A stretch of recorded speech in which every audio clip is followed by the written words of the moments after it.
Yeah. That's a good thing. It's mostly bullshit.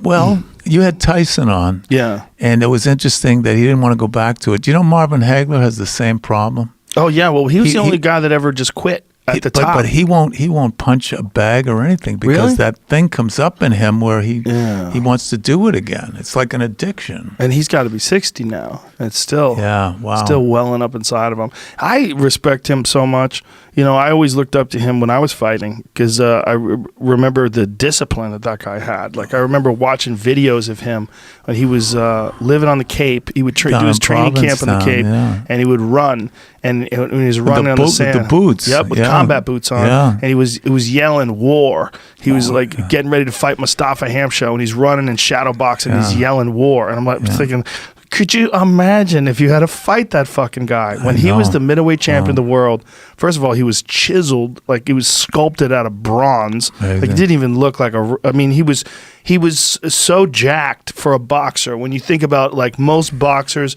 they didn't have that kind of a physique. His physique was like almost like a gymnast, you know, when he was in his prime. And he just was so disciplined and and then beat the fuck out of everybody. And then lost that one very controversial fight to Sugar Ray Leonard. I was at that fight, yeah. Yeah, and then he was like, that's it. See ya. I've had enough. Went to Italy, became a fucking movie star, which is crazy. He's apparently, I mean, I've never seen an Italian movie with marvelous Marvin Hagler in it. Nobody has. I think they have in Italy. I think it's a myth. It might be a myth. Buongiorno, can you see more? Well, you know what the rumor always was? Brockton. The rumor was always that he threw the fight with Leonard, that he could have KO'd Leonard, but if all he had to do was let Leonard go to a decision, he would lose that decision. They'd pay him a boatload of cash, and he goes to Italy. What is this? What are you watching? Is this Marvin Hagler in a movie? Yeah, I don't know. I just really? This one popped up. Oh, he is in a movie. I've never seen that. Jesus Christ. Oh, that's a long time ago because he looks real young back then. Oh, my God. He is in Indio one. too. No one's ever seen those movies. Wow. So this is an Italian. Well, you know, they made all those spaghetti westerns with Clint Eastwood. They did all those movies in Italy. Oh, my God. Isn't that something? Those movies, those... Good job. Look at you. Look at you shooting everybody. Oh, yeah. Jesus, he's an action star. That's Isn't hilarious. That amazing? I wonder. Well, he's still jacked in that movie, so he must have been doing some kind of exercising. Look at him! Oh my God! He's punching people. They're flying through the air. So Indio, it looks like. Oh, this is so hilarious! This is so hilarious. So he definitely did some movies. You know, when you do a movie and the guy hits you, you're supposed to move your head so that he's not actually hitting you. Mm-hmm. And I hope Marvin knew that. I'm sure he had. Because he, thank God, he pulled a punch. I did a movie in Boston called Southie where the guy throws me in a dumpster and kills me, right? And they had to do it over and over. Oh, and the guy just got out of Walpole, the state penitentiary. I'm not going to mention his name, but he's the director now out here, as a matter of fact. And I said, hey, do you know this is a fucking movie? You know, because he's firing the shot, the starter's pistol, and he kept throwing me over. That guy is in everything. What year is that? Brian Dennehy. This one's 1989. 89. Indio won. So 89 was probably just a few years after he retired. Wow, I feel like that. he retired somewhere around 86, 87.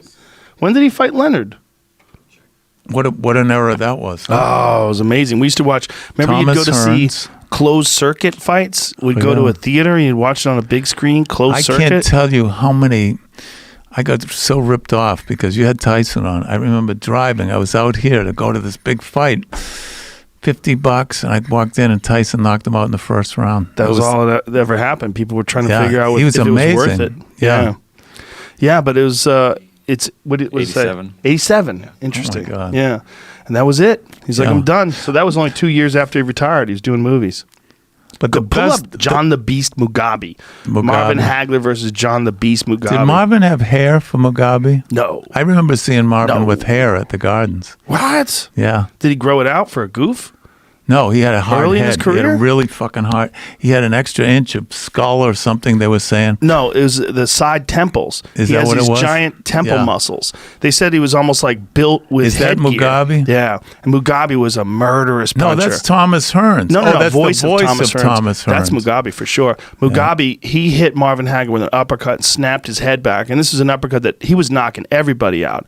but not Marvin. Marvin took a punch better than anybody.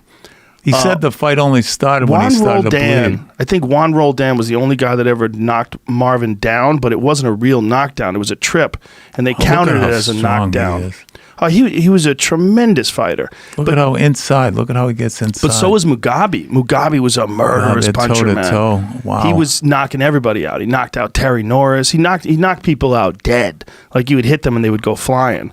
But not Marvin. Jesus Christ. Marvin stood right in front of him and eventually KO'd him. And then Mugabe was never the same again. Once he realized that this motherfucker could stand right in front of him and beat the shit out of him. What is this referee stop? What is he doing?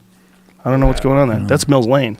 Hey, now that we have a break in the action, I'd like to plug my movie, Sweeney Killing Sweeney. Yeah, middle of March. We talked about it. It's coming out. I want to plug it again. We'll plug it. We'll plug the shit out of it. All right, when it comes out, we'll put it on Twitter. All right, buddy. But, I appreciate that. But that guy, Marvin Hagler, was to me like he was the epitome of discipline. And I thought about like a disciplined fighter. Like that, it was him. Always in shape, always ready to go. And then the discipline to never come back. That was amazing too to me. I respected the fuck out of that. Because fighters never know when to leave. He knew when to leave. And to this day, I saw him in an interview recently. He's fine.